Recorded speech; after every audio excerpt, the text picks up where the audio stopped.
Le poteau électrique, une espèce en voie de disparition. Ils sont encore 82 000 en Dordogne. Avec ses dents en tungstène, voici la créature qui les menace. Une trancheuse. Cette machine, de conception française, enterre des lignes électriques à la vitesse de 1000 mètres par jour. L'enjeu pour Enedis, c'est de prémunir le réseau électrique contre les aléas climatiques.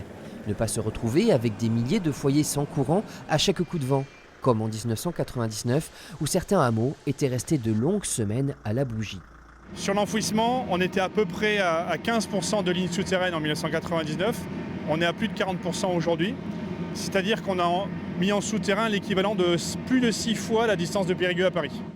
Chaque année, 35 millions d'euros sont consacrés à ce travail d'enfouissement en Dordogne.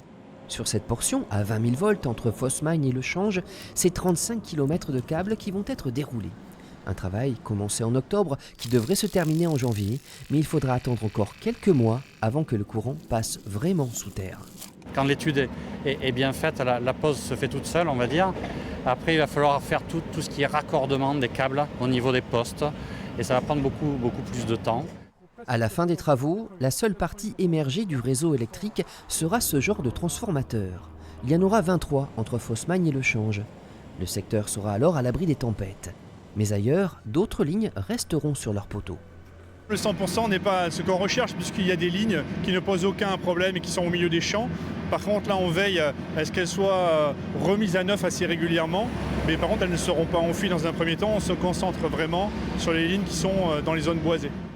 Adieu donc, poteau des bois, mais le poteau des champs pourra lui continuer à servir de perchoir aux oiseaux.